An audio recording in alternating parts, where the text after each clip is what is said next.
사실은 로마서는 지금 바울 서신 중에 가장 긴 서신이지 않습니까? 긴 서신이고 크게는 이제 두 파트로 1장부터 11장, 12장부터 16장으로 나눠져 있는데 사실은 1장부터 8장까지가 복음에 대한 얘기인데 참 은혜로운 내용들이 굉장히 많이 있고 또 우리가 평소에 성도들이 가지고 있던 그 의문점 아니면 지금 이제 교계나 전 세계적으로 많은 문제가 되는 그 유니버셜리즘, 이 다원주의라든지 그다음에 또 이제 지금 미국이나 이런 데서 항상 많이 문제가 되고 있는 동성애 문제라든지 여러 가지 문제들에 대한 명쾌한 답을 지금 로마서가 주고 있거든요, 사실은.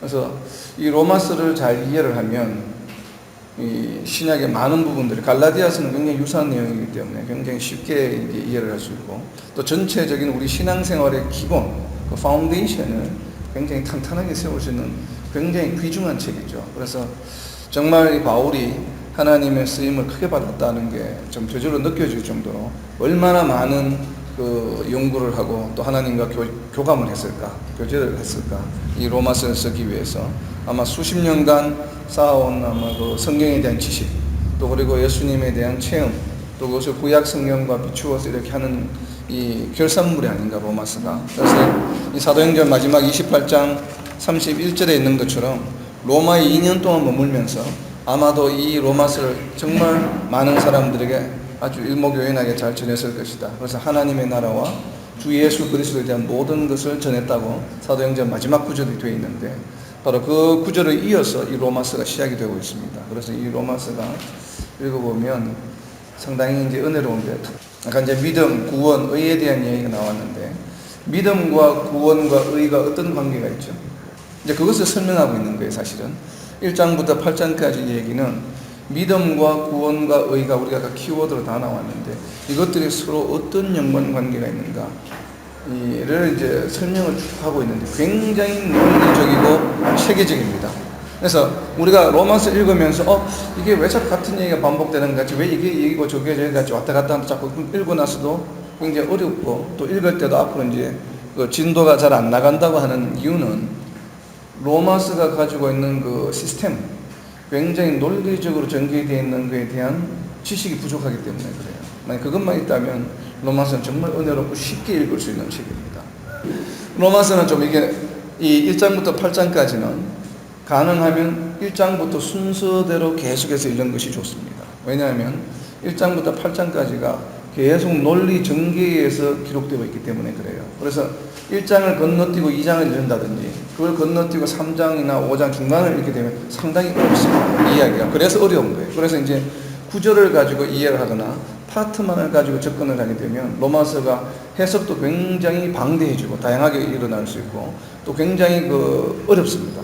또 반면에 또 굉장히 그 구절들이 또 은혜롭긴 하죠. 그래서 가능하면 오늘은 시간이 많지 않기 때문에 하여튼 1장부터 8장까지 전체적인 흐름이 어떻게 되고 있나, 왜 로마서 이렇게 기록이 되어 있는가라고 하는 것을 먼저 파악하는 게 좋을 것 같아요. 그래서 1장의 이제 전반부 파트를 보면 어떻게 보면 로마서의 그 핵심적인 결론이 여기에 다 들어가 있죠. 1장 1절부터 7절까지 내용이, 1절부터 7절까지 내용이 어떻게 보면 로마서의 주제입니다. 주제. 그래서 첫 번째 1절이 뭐라고 시작됩니까? 예수 그리스도의 누구라고요? 종 바울은 사도로 부르심을 받아 하나님의 복음을 위하여 택정함을 입었다라고 자기 자신이 그리스도의 종임을 선언합니다. 이 종은 이제 헬라어로는 둘로스라고 이야기를 하죠. 그래서 종의 컨셉은 우리말로 번역을 하다 보니까 사실 종으로 되어 있는데 영어 성경에 있는 것처럼 servant, 노예입니다. 노예. 그러니까 완전히 매여 있는 것. 그래서 당시에 지금 이 로마 시대 때의 종이라고 하는 신분은 뭐냐면 거의 뭐 물건과 같은, 가축과 같은, 그러니까 어떤 사람에게 속해 있는 재산의 일부로 여겨지는, 그래서 굉장히 그 사회 신분 중에서 가장 천한 그 직분이 바로 노예죠, 노예. 그래서 바울이 스스로를 그렇게 굉장히 낮추어서 불렀습니다. 그래서 부르면서 누구의 종으로 표현했냐면 그리스도의 종이라고 이제 표현을 했죠. 그래서 여기서 이 바울이 택정함을 받은 이유는 뭐라고 되어 있습니까? 복음을 위해서. 복음인데 이 복음은 어떤 것이에요? 하나님의 선지자를 통해서 그의 아들에 관한 성경에 의해서. 자, 그럼 여기 선지자들 통해서 성경에 미리 약속하신 것인데, 그럼 성경은 어떤 것을 말할까요? 구약 성경이겠죠. 당시에는 물론 이제 로마서가 50년대 중반에 기록이 되어 있지만, 여하튼 이제 구약 성경에 선지자들을 통해서 기록이 되어 있다고 하는데, 여기 선지자들은 예를 들면 누구가 있겠습니까? 이사야, 에스겔도 있죠. 예수님을 그러니까 여기서 이제 바울이 아마도 언급한 것은 구약의 대표적인 아마 두 성경이 아니겠는가. 물론 그 외에도 많겠지만 여기 구체적으로 나와 있지는 않지만 짐작한데, 첫 번째는 창세기부터 쭉 오다 보면 첫 번째가 이제 신명기 18장을 한번 볼까요? 신명기 18장을 보시면, 신명기 18장 15절에 보시면, 이 신명기는 모세가 기록했고, 이 모세 오경 중에 마지막 파트죠. 모세의 마지막 고별 설교라고 할 수 있는데, 18장 15절에 모세가 하는 얘기는 나와 같은 선지자를 하나님께서 보내주실 것이다 라고 하는, 나와 같은 선지자는 바로 이제 예수님을 예표했다고 우리가 보는 것이죠. 사실은 수천 년 전에. 그래서 아마 바울은 그래서 모세가 이야기했던 하나님이 보내주시겠다고 약속하신 선지자, 그 사람. 그리고 또 다른 성경은 이사야서 7장에 보면, 7장 14절에 보면 예수님에 대한 잉태, 처녀가 아들을 낳는다고 하는 그 이사야서 7장의 14절에 보면 그 표현이 있죠. 예언이, 예수님 탄생에 대한 예언이 있습니다. 그래서 모세가 예언한 선지자와 그 다음에 또 이사야 선지자가 예언한 7장 14절에 있는 예수님의 탄생에 대한 이야기, 그리고 또 덧붙여서 우리가 잘 알고 있는 예수님이 이 땅에, 그러니까 예수님의 복음에 관한 얘기니까 1장부터 지금 11장까지가 우리 주 예수 그리스도에 대한 모든 것을 이야기하고 있기 때문에, 바로 모세가 예언했던 선지자, 그리고 이사야 선지자가 얘기했던 그러한 예수님의 탄생의 비화를 통해, 탄생의 그러한 예언을 통해서 태어나신 분, 그러면서 이 땅에 오신 것이 우리가 잘 아는 복음서 4권에 기록되어 있는 내용들이죠. 그래서 우리가 보면 우선은 이사야서 4장 2절에는 뭐라고 기록이 되어 있습니까? 하나님의 아들 오신다고 하는 거예요. 이사야서 4장 2절에는. 그리고 예레미야 23장 5절에는 뭐라고 되어 있어요? 예레미야는 남유다가 멸망할 때 활동했던 예언자이기 때문에 이 땅에 유다의 왕으로서, 또 데이비드 후손으로, 그러니까 다윗의 후손으로 오신다라고 예언을 했다는 거죠. 그래서 그 부분을 지금 이어서 3절 4절에서 이야기하고 있죠. 3절에는 아들에 관하여 육신으로는 뭐라고요? 다윗의 혈통에. 이것은 어디에 모티브를 가지고 있습니까? 바로 예레미야서 23장 5절에 있는 내용입니다. 그래서 지금 바울은 지금 3절을 통해서 예레미야서 23장 5절에서 다윗의 후손으로 오겠다, branch of David로 오겠다라고 한 그 예수님이, 그 메시아가 바로 예수님이다라고 하는 거죠. 그래서 그것이 바로 무슨 측면에서 본 거예요? 예수님을 육신적인 측면에서 본 겁니다. 육신으로는 다윗의 혈통으로 온다. 그 다음에 4절에는 방금 3절에서는 육신으로 이야기했으니까 4절에는 뭐로 이야기를 해야 돼요? 영적으로는 어떤 분이신가? 영적으로는 하나님의 아들이라고 하는, 이것은 바로 이사야서 4장 2절에 있는 모티브죠. 그래서 이사야서 4장 2절에 보면 branch of God, 하나님의 싹으로 온다라고 이야기하셨던 거예요, 메시아를. 그래서 이제 이 두 성경에 대해서 3절과 4절, 왕으로 오신, 육신적으로는 왕의 후손으로, 데이비드의 후손으로, 영적으로는 하나님의 아들로 오셨다. 그리고 또 덧붙여서 스가랴서 3장 8절에 보면은 예수님 메시아는 어떤 누구로 오신다고요? 하나님의 종으로 온다. The servant of God, 하나님의 종으로 온다고 표현하고 있고, 같은 스가랴서 6장 12절에는 보면 예수라고는 사람의 이름으로 오신다, 사람의 모습으로 오신다고 예언을 했습니다. 그래서 이렇게 4가지 표현으로 이 이사야, 예레미야, 스가랴서 3장과 6장에 설명하고 있는데, 그 부분에 대해서 이제 예수님이 오셨다는 거죠. 그것이 이제 복음서에, 마태복음에서는 어떻게 기록이 되어 있어요? 마태복음은 유다의 왕으로 오신 분, 그 다음에 마가복음에서는 하나님의 종으로 오신 분, 그 다음에 누가복음에서는 사람의 모습으로 오신 분, 그 다음에 요한복음에서는 하나님의 아들로 오셨다. 그래서 복음서가 4개일 수밖에 없는 이유가 예수님을 4가지 측면에서 구약성경에서 예언했기 때문에 그래요. 그래서 그 부분에서 지금 여기에서 그리스도의 종이라는 표현을 쓰면서 하나님의 종으로 오신 예수님이라는 걸 비유적으로 지금 바울은 사용하고 있고, 그 다음에 아들에 관해서는 다윗의 후손, 그 다음에 영으로는 하나님의 아들로 오셨다. 복음서의 내용을 지금 그대로 언급하고 있죠, 전부 다. 그렇게 해서 이 내용들을 이제 그 예수 그리스도에 대한 이야기다. 그래서 이제 이 4절에 보면 하나님의 아들로 선포되셨으니 곧 우리 주 예수 그리스도시니라. 지금부터는 예수 그리스도가 왜 이 땅에 오셨는지, 그리고 왜 오실 수밖에 없으셨는지, 그것을 지금 설명하는 거예요. 그 이후부터는. 그럼 여러분들 읽으면 이제 8절부터 내용은, 이제 8절부터 17절까지는 내가 복음을 부끄러워하지 않는다, 복음을 전한다라고 하는 얘기. 그래서 16절 한번 보실까요? 16절 한번 별표를 해주시면 중요한 키워드, 키가 되는 절만 몇 군데만 짚어볼게요. 그래서 그걸 표시해주고 그 부분을 이렇게 따라 읽으면 로마서가 이렇게 한결 좀 수월해집니다. 이 16절에 보면 복음을 부끄러워하지 않는 이유는 모든 믿는 자에게 구원을 주시는 하나님의 능력이 됨이라. 여기서 누구에게요? 모든 믿는 자. 모든이 굉장히 중요합니다. 모든의 동그라미 좀 쳐놓으세요. 모든이. 이 모든 믿는 자에게, 이 모든 믿는 자에게는 유대인의 모든 사람들이에요? 아니면 다른 지구상에 존재하는 모든 사람들? 지구상에 존재하는 모든 사람들에 대한 이야기입니다. 그것을 지금 강조하고, 바울이 왜 로마서를 기록하면서 이걸 쓰고 있냐면, 이 로마서 기록할 때 50년대 중반에 고린도 교회에서 이제 3개월 동안 기록했다는 게 이제 주 해석인데, 그 당시에는 로마의 핍박이 본격적으로 있기 전이에요. 아직. 그 이제 70년도에 이제 예루살렘 멸망이 직전에 이제 굉장히 핍박이 심했는데, 이때까지만 해도 굉장히, 물론 스데반 집사로 인해서 많이 흩어져 있었지만 각 곳에 교회가 있었고, 각 유대인들이 모이는 그걸 뭐라 그래요? 회당에서 예배를 드리는 크리스천들이 제법 있었습니다. 그래서 로마에도 있었는데, 로마에서 많은 이제 신학자들은 아마 오순절 성령 강림의 역사가 일어날 때 참석했던 로마에 살던 유대인들이, 거기에 참석했던 유대인들이 로마로 돌아가서 아마 복음을 전거했다라고 이제 주장하시는 분들도 있어요. 어쨌든 하여튼 당시에 로마에 크리스천들이 있었습니다. 그래서 크리스천들이 모여서 함께 했는데, 근데 이때까지만 해도 이 유대인들과 이 유대인들 중에서도 크리스천이 있었잖아요. 이 크리스천들이 함께 있었어요. 이렇게 섞여서. 이 예루살렘도 마찬가지고. 그러면서 어느 정도는 교류가 있었다고 보여집니다. 많은 분들이. 나중에 이제 예루살렘이 멸망하고 나서는 완전 유대인들은 바리새인들을 중심으로 해서 완전히 다른 지역으로 갔고, 그 다음에 크리스천들은 또 다르게 완전히 갈라졌기 때문에 그 이후로 이제 유대인과 크리스천들은 완전히 갈라지게 되는, 그 전까지만 해도 혼재했어요.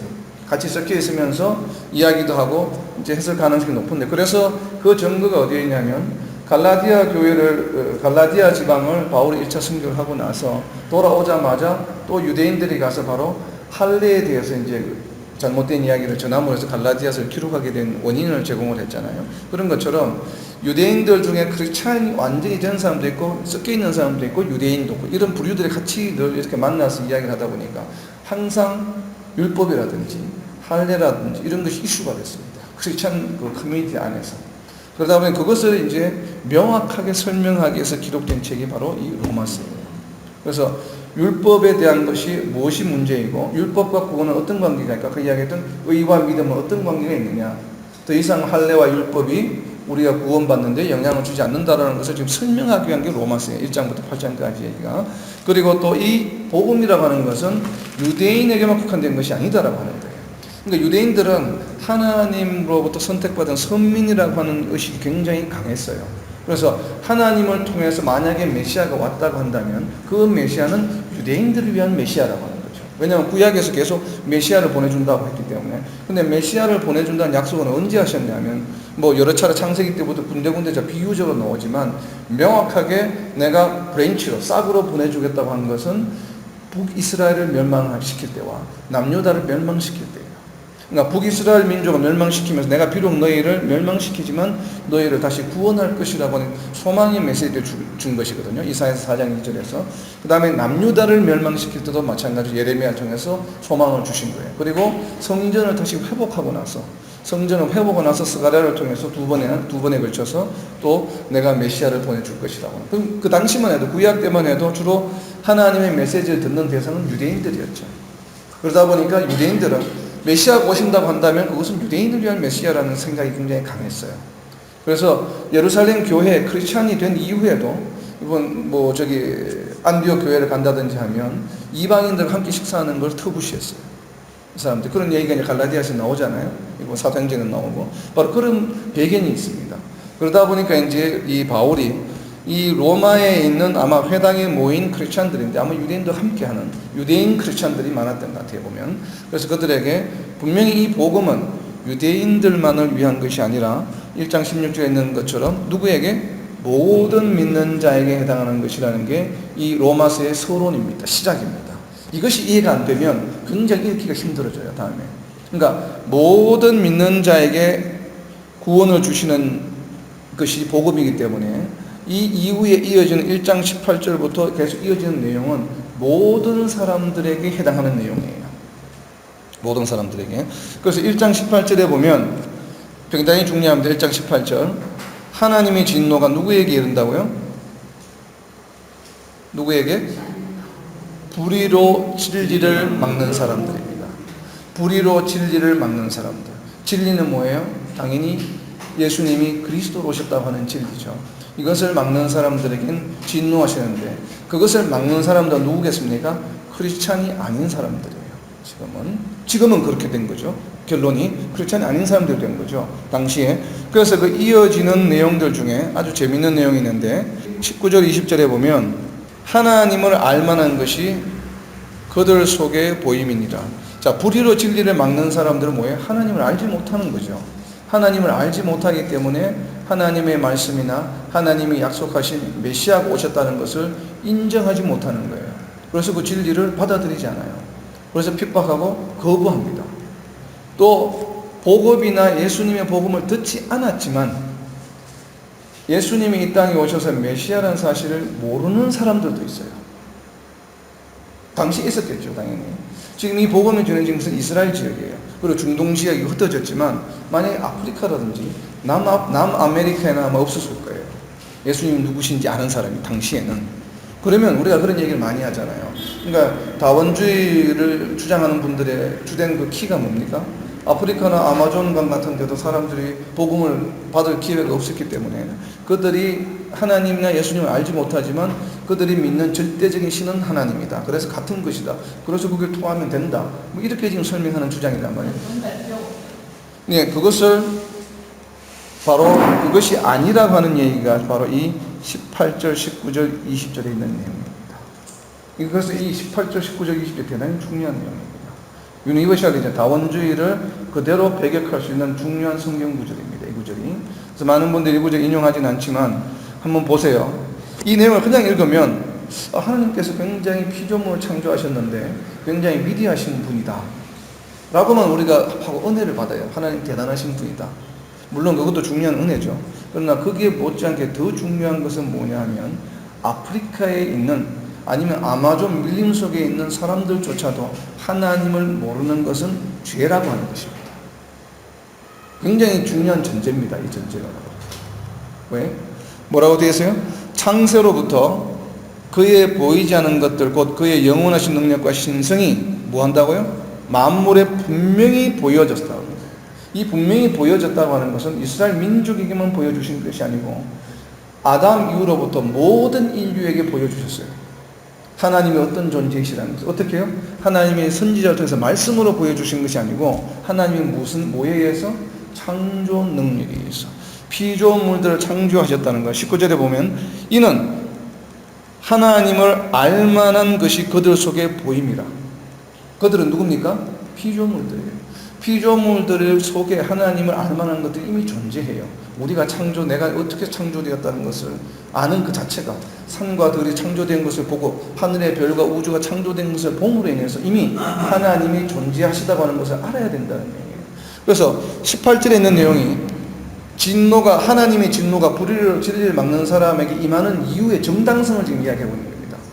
그러니까 만약에 아프리카나 아마존에 있는 사람들이 하나님에 대한 얘기 한 번도 들어보지 못해서 태어나서 그래서 그것들이 우상을 섬겨요. 그럼 그들에게 진노가 임하면 됩니까? 안 됩니까? 원래는 안 되는 거죠. 우상을 섬겼다고 해서. 왜? 전환적이 없기 때문에 알지 못하기 때문에. 그런데 하나님 지금 이 말씀으로 이걸 반박하고 있는 거예요. 하나님 진노가 임합니다. 아마존에 있는 사람들은 아니면 아프리카에 있는 사람들도 우상을 섬기는 사람들 임합니다. 하나님의 얘기를 듣지 못해. 그 얘기를 지금 하고 있는 거예요. 왜? 하나님 진노가 그게 나타나는데 왜냐하면 19절에는 하나님을 알만한 것도 이미 그들 속에 있기 때문에. 그리고 20절에 보면 창세로부터 창세기부터예요. 창세로부터. 아담을 창조하실 때부터 하나님의 보이지 않는 뭐예요? 영원하신 능력과 디바인 네이처, 신성을 이미 보여주셨어요. 그런데 그것이 아프리카에 있다고 해서 아마존에 있다고 해서 내가 들은 적이 없는데 익스큐즈 할 수 없다는 얘기를 지금 하고 있는 겁니다. 지금 대단히 중요한 말씀이죠. 그래서 20절의 마지막에 뭐라고 되어 있어요? 그러므로 그들이 뭘 한다고요? 핑계하지 못하리라. 그래서 다원주의는 절대 용납해서는 안 됩니다. 어떤 이유에서? 이유가 안 돼요. 아프리카 뭐 오지에 있어서 히말라야 산속에 있어서 하나님을 모른다? 이유가 안 된다는 거예요. 다시 말씀하시는 것은. 굉장히 중요한 성경 구절이에요. 이 구절이 로마서가.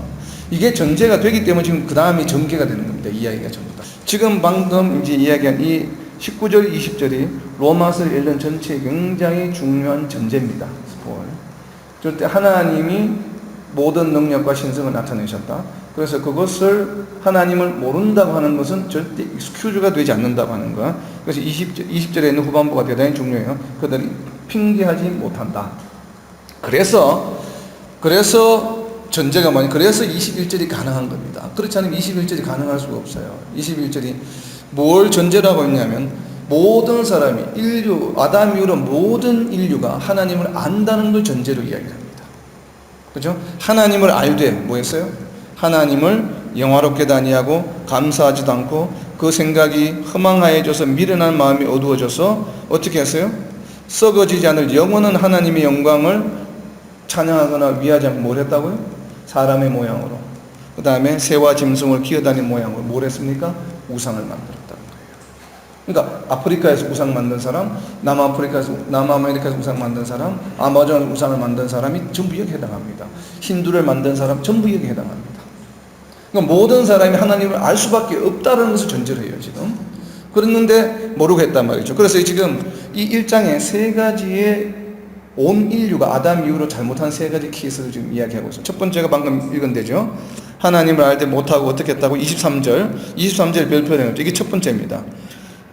우상과 사람과 새와, 잘 보세요. 우상의 종류를 잘 보세요. 사람과 새와 짐승과 기어다니는 동물 모양으로 우상을 만들었어요. 그죠? 그렇게 한 사람들은 어떻게 했다고요? 벌이 뭡니까? 뭐에? 정욕대로 더러움에 내버려 두셨어요. 정욕대로 더러움에 내버려 두셨어요. 사형을 시키신 것도 아니고 병을 주신 것도 아니고 그 징벌의 내용이 뭐라고요? 성적으로 문란하게 했다는 겁니다. 그래서 구약 성경의 내용을 잘 한번 살펴보세요. 풍요의 신인 바알 신을 섬긴 사람들, 아세라 신을 섬긴 사람들 전부 성적으로 타락했습니다. 신전이. 그죠? 하나님 징벌이죠. 그대로 그렇게 하셨다는 거예요. 힌두 사원을 가보세요. 힌두 원숭이를 섬기고 동물의 모양이죠. 이런 모양 기어다니는 거, 이런 거 사람의 모양, 사람을 섬기잖아요. 그럼 이 사람들 힌두 사원에가 뭐가 있어요? 성적으로 문란한 조각들이 많죠. 까마수트라라고 하는 게 바로 그런 것들입니다. 그죠? 그렇게 나오는. 그러니까 하나님의 섭리가 말씀대로 그대로 이루어지는 것이에요. 힌두가 대표적인 것이죠. 이게 바알 신앙이 그렇죠. 아세라 신앙이 그렇죠. 과거에 뭐 구약에 나오는 무슨 풍뎅이를 믿는 신, 이집트에는 무슨 신, 전부 다 성적으로 타락하게 되어 있습니다. 그래서 그것을 징벌하신다는 것이고, 두 번째 잘못은 뭐냐면 25절입니다. 25절을 별표해 놓으시죠. 피조물을 조물주보다 더 경배하십니다. 이렇게 하니까 어떻게 하셨어요? 이번에는 아까는 성적으로 문란하게 했고, 두 번째 징벌은 뭡니까? 바로 뭘 하게 했어요? 동성애가 생기게 했어요. 동성애가 생긴 이유가 바로 뭡니까? 피조물을 섬기기 때문에 그래요. 창조주 하나님을 섬기지 않고. 그죠? 여기 있는 피조물은 어떤 것일까요?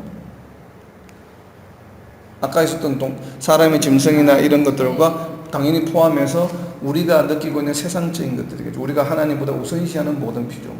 이런 세상의 물질적으로 물질을 숭배하는 이런 것들이 일어나니까 어떻게 돼요? 동성애라고 하는 어려운 사회적인 문제가 나오는 겁니다. 소돔과 고모라가 그렇게 해서 나온 겁니다. 그죠? 우상숭배가 타락했기 때문에, 물질적으로. 그러니까 이런 부분들이, 그래서 동성애는 뭐예요? 기호나 어떤 취향이 절대 아니고 징벌입니다. 그래서 이거는 절대로 용납해서는 안 될 거예요. 그래서 성경 구절을 정확하게 이해를 하면 미국에 있는 일부 교단에서는 동성애를 뭐 취향으로 해서 인용하는데 그건 성경은 전혀 지금 제대로 읽지 않기 때문에 하는 거예요. 그래서 로마서가 그래서 굉장히 중요하죠. 벌써 1장만 해도 굉장히 중요한 메시지가 나오잖아요. 그죠? 이 동성애의 결과가 바로 무엇 때문에? 피조물을 조물주보다 더 경배하고 섬기기 때문에 오는 현상입니다. 이런 현상, 두 가지 현상, 성적으로 문란해지고 동성애를 하는 이유가 뭐예요? 우상을 숭배하고 피조물을 창조물보다 더 섬기기 때문에 그래요. 세 번째는 뭐냐면 28절입니다. 그들이 마음에 하나님 두기를 싫어하며 영어 성경에는 retain the knowledge of God. 하나님에 관한 지식을 뭘 해요? 뭘 한다고요? 뭘 하기 싫어한다고요? retain 하지 않기 때문에 그래요. 영어 성경에 마음에 두지 않는다는 표현이 우리가 잘 확실하게 안 나왔는데 이거는 retain 한다는 말은 계속 어떤 논리나 이론을 계속 뭐 한다는 얘기예요? 유지한다는 얘기예요. 기조라고 하는 게 있죠. 그 밑바닥에 흐르는 기조. 어떤 내가 논리나 이론을 발표를 할 때 그 논리의 기저가 있어요. 기조가 기본이 되는 기본적인 이론. 이게 안 되기 때문에 하나님에 관한 뭘 한다고요? knowledge of God. 하나님에 관한 지식이 retain, 우리의 삶 속에, 철학 속에, 생각 속에, 가치관 속에 잡혀있지 않기 때문에 나오는 대표적인 미스테이크가 뭡니까? 인류에 20세기에 있었던 바로 진화론이라는 게 나오는 겁니다. 진화론이 나오는 이유는 바로 이거예요. 사람들이 하나님에 관한 knowledge를 retain하지 않기 때문에 하나님에 관한 하나님이 어떤 분이시라는 걸 만약에 내가 계속 유지하고 있다면 감히 진화론이라는 자체를 엄두도 낼 수가 없는 거죠. 바로 그 얘기를 하는 거예요. 우리가 마음속에 하나님을 늘 생각해야지, 찬양해야지, 기도해야지, 말씀해야지 이러한 얘기가 아니고 물론 그건 당연히 포함이 되는 거지만 기본적으로 우리의 삶 속에, 우리의 가치관 속에, 철학 속에 하나님이 중심이 되지 않는 삶을 말해요. 공부를 하든 사업을 하든 무엇을 하든 거기에 뭐가 항상 가장 밑바탕이 되는 파운데이션은 뭐라고요? 하나님에 관한 지식을 항상 유지해야 해요. 그것이 항상 첫 번째가 하는 기준이 되어야 된다고 합니다. 그것을 하지 않기 때문에 어떻게 된다고 하나님께서 어떻게 하나요? 21가지인가요? 뒤에 나오는 이런 현상이 이 세상에 만연해지게 되는 거예요. 그래서 그 21가지 보면 거의 다 있죠. 추악, 탐욕, 불의, 살인, 사기 이런 세상에 일어나는 일들이요. 교회 안에서 이런 일들이 일어납니다. 그렇죠? 일어나는 이유는 뭐예요? 교회 안에서조차도 하나님에 관한 지식이 뭐 하기 때문에 리테인 되지 않고 뭐가 됐어요? 인본주의적인 생각. 교회를 회사, 조직 경영하는 것처럼 하는 행위들. 교회의 치리를 마치 뭐예요? 친목회처럼 만들어가는 것. 하나님에 대한 knowledge를 갖다가 knowledge of God을 retain하지 않는 행위들. 하나님을 제대로 예배하지 않는 행위들. 이런 것들 때문에 교회 안에 뭐가 생겨요? 이런 일들이 분쟁, 물질적인 문제, 성적인 문제 이런 문제들이 일어나는 바로 이유라고 지금 설명하는 거예요.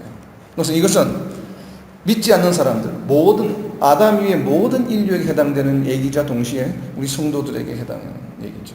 이 1장의 내용이 대단히 중요합니다. 하나님은 분명히 창세 때부터 하나님으로서 사람들이 인지할 수 있게끔 이미 능력을 보여주셨는데도 불구하고 사람들이 하나님을 뭐 한다고요? 하나님을 아까 뭐 한다고 그랬어요?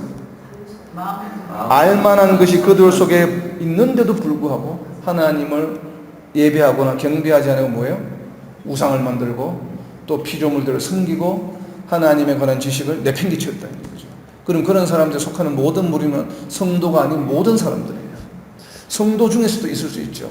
성도이면서도 이런 행위를 하는 하나님에 관한 지식을 리테인하지 못하고 교회의 사역이나 이런 것들을 인본주의적으로 흘러가게 만들어요. 교회에 가면 교인은 있는데 하나님이 없는, 예수님이 존재하지 않는 모임, 이렇게 되어버려서 안 된다는 거예요.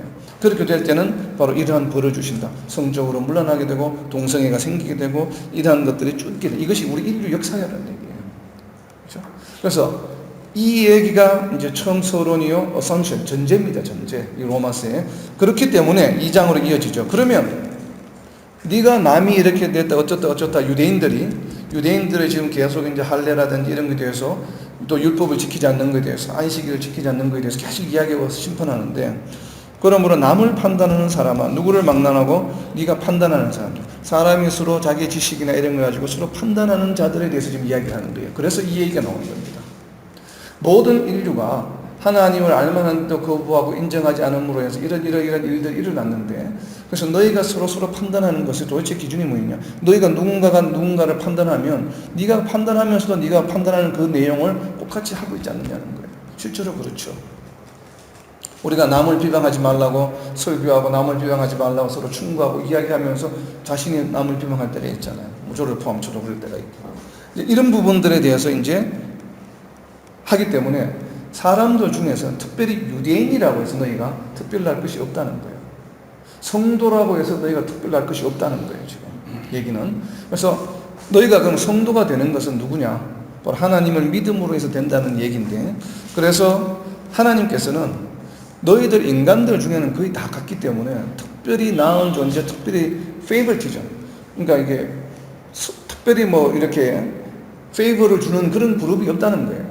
그래서 그런 것을, 그래서 하나님은 오직 너희가 유대인이기 때문에 내가 더 축복하고 뭐 이런 것이 아니라 오직 2장 6절에 있는 말씀처럼 뭐예요? 너희가 행한 행위대로 보응하신다는 거예요. 그래서 유대인들이 주장하는 이방인 크리스천들에게 와서 할례를 주장하고 이런 것들에 대해서 이제 근거를 없애는 거죠. 너희가 유대인이기 때문에 특별 선택받고 그런 게 아니다.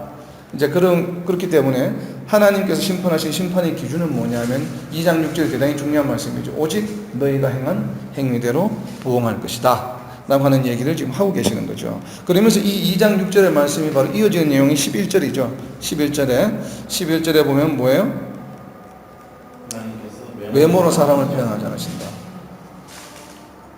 이 외모는 무슨 의미겠어요? 그러니까 생긴 모양을 말하는 게 아니죠. 유대인이냐 너희가 하나님이 선택한 민족이냐 아니냐를 판단하는 게 아니라는 얘기예요. 그 바로 위에는 8절 9절 10절 얘기처럼 선을 행하는 사람에게는 좋게 악을 행하는 사람에게는 환난과 공고가 있을 것이다.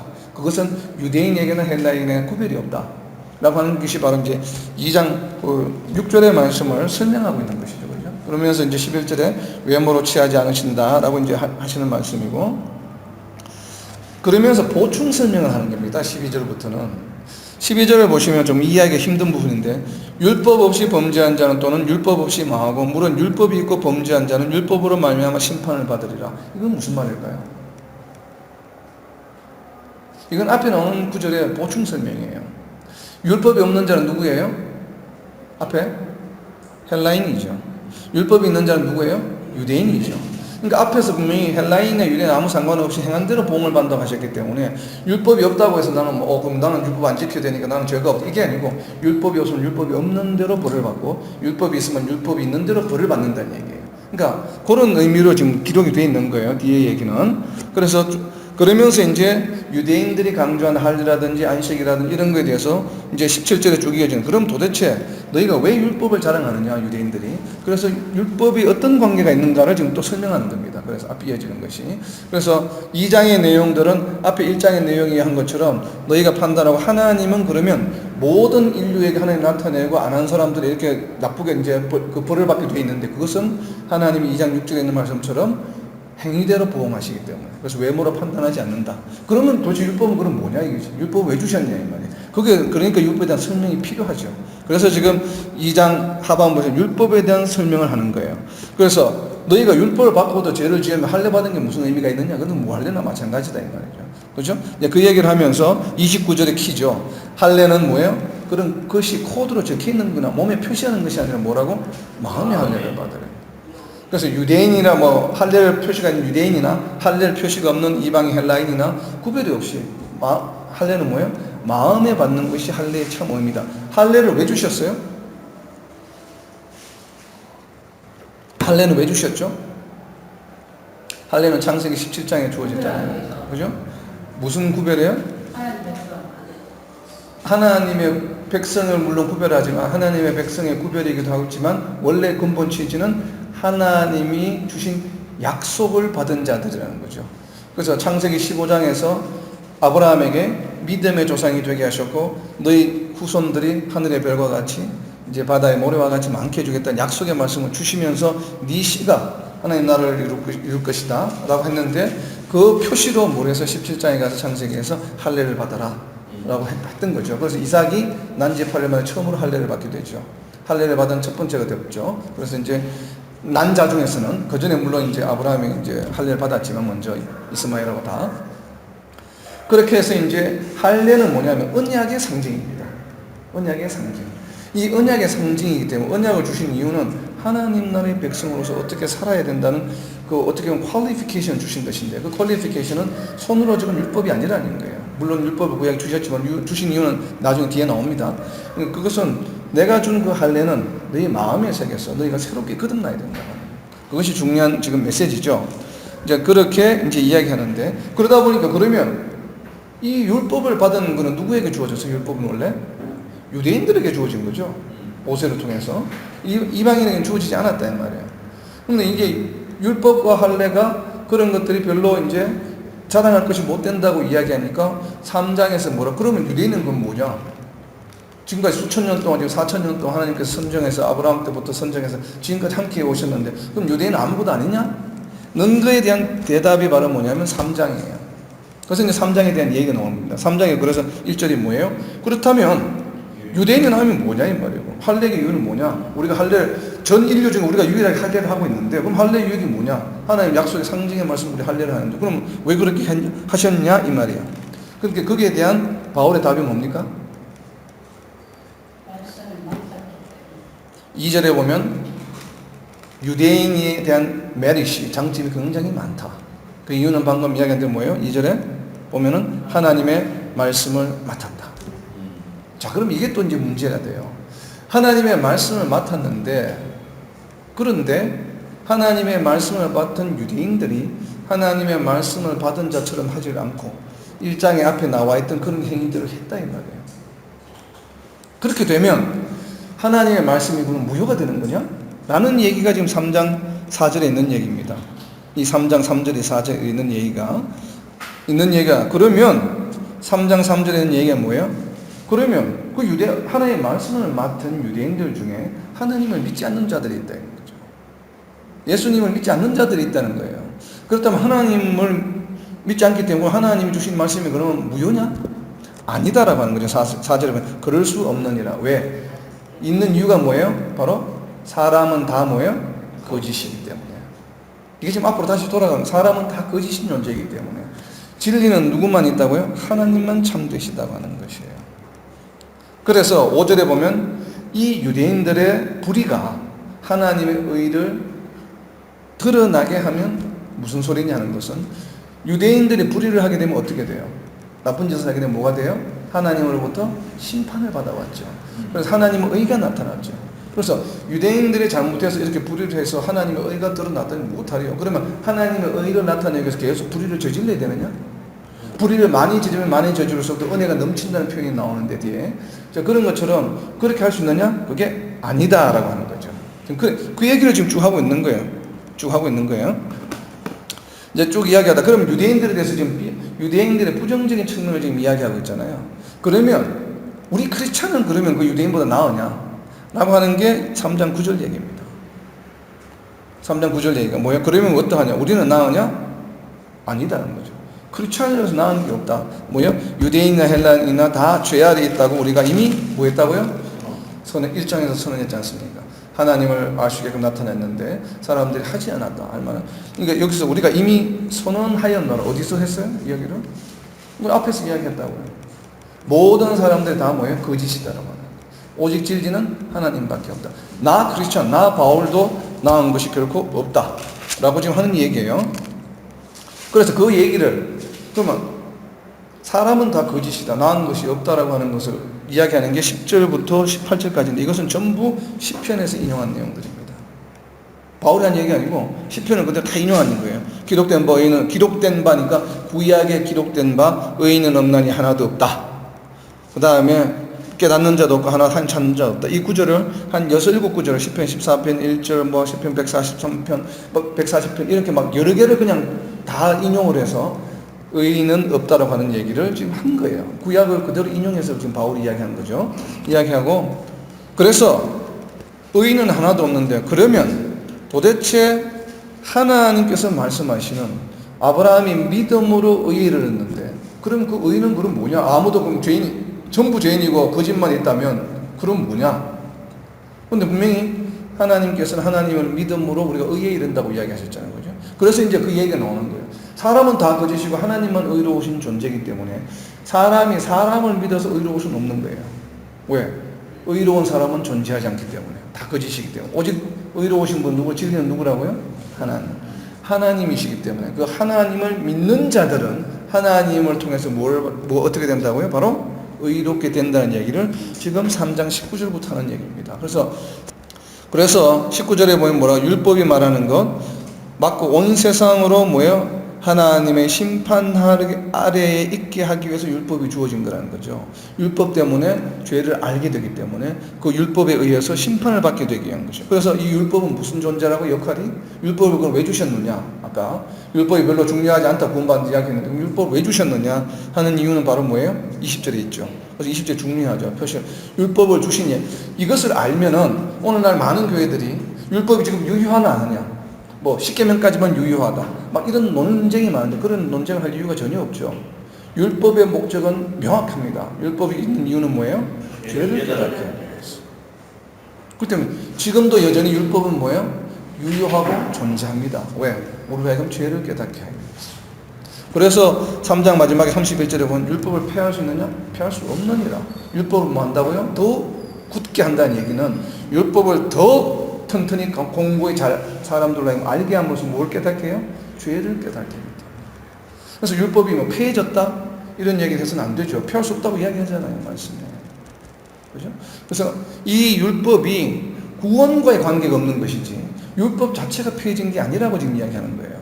그래서 그러면 율법은 분명히 죄를 깨닫게 하기 위해서 했는데 그러면 율법은 죄를 깨닫게 하기 위한 것이라면 그렇다면 모든 거짓일 수밖에 없는 이 인류가 사람들이 어떻게 하면 그럼 하나님의 백성이 되는가? 하나님과 함께 하려면 우리가 거룩한 존재, 의로운 존재가 되어야만 하나님 함께 하실 수 있고 하나님의 백성 나라에 들어갈 수가 있는데 그럼 어떻게 할 수 있느냐?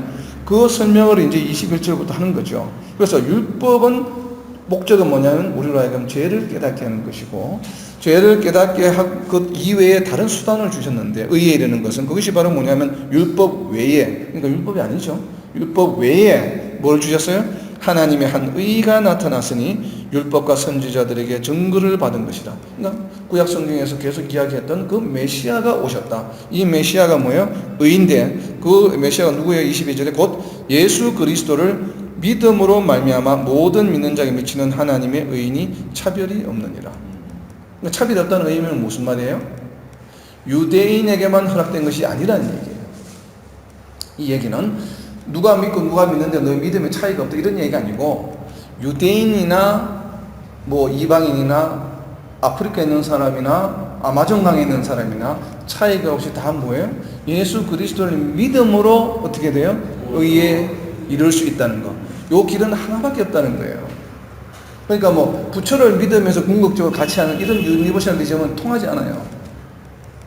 차별이 없어요. 온 인류를 통해서 뭐예요? 오직 예수 그리스도의 믿음으로 말미암아 모든 믿는 자에게 미치는 하나님의 의인이 뭐라고요? 차별이 없느니라. 왜요? 하나님께서 이미 창세 때부터 나타내 보여주셨기 때문에 그렇다는 얘기예요. 이것이 그래서 23절에 보면 뭐예요? 모든 사람이 죄를 범하였음에 하나님의 영광이 이룰 수 없었어요. 이룰 수 없는 존재였어요.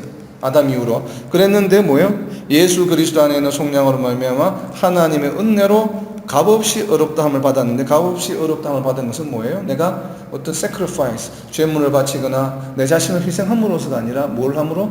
예수님을 믿음으로 그저 구원을 의를 받게 되었다는 것. 바로 이것이 바로 뭐예요? 이것을 바로 뭐라고 그래요? 이 믿음으로 의해야 된다고 하는 이것을 한마디로 뭐라고 표현했냐면 27절에 이것이 바로 믿음의 법이다. 그러니까 율법에 대비해서 이야기하는 것이죠. 율법은 죄를 깨닫게 하는 것이지만 구원에 이르는 것은 무슨 법이라고요? 믿음의 법이다. 그래서 믿음의 법의 키워드를 좀 동그라미를 좀 쳐놓았어요. 그래서 믿음의 법이다. 그래서 이제 그 얘기고 그러므로 사람이 28절에 보면 의롭다 하심을 얻는 것은 율법의 행위가 아닌 바로 믿음의 법에 의한 믿음으로 되는 줄 우리가 뭐예요? 인정하노라 하는 말씀을 지금 하는 것이에요. 그렇기 때문에 29절에는 뭐예요? 그러면 유대인이 하나님이냐 이방인 하나님 아니다. 모두의 하나님이다. 라고 하는 것을 얘기를 하는 것이고요. 그래서 그런즉 31절에 그러면 지금 유대인들이 지금까지 믿은 이 율법은 새로운 의가 나타났으니 피하는 것이냐? 라고 하는 질문을 하는 것이 아니다. 오히려 굳건하게 합니다. 그것으로 인해서 죄를 깨닫게 하고 그 다음에 예수 그리스도를 통해서 믿음으로 구원에 이르게 하는 새로운 의가 나타나서 새로운 믿음의 법이 만들어졌다고 하는 거예요. 그 얘기를 지금 3장까지 했는데, 자, 그러면 율법과 믿음, 율법을 갖다 수천 년 동안 믿어왔는데 유대인들이, 그 다음에 믿음의 법이라고 갑자기 어느 날 나타나서 이야기를 하니 유대인들 헷갈리기 시작하죠. 그래서 이것을 이제는 논정적으로 설명하는 겁니다. 4장은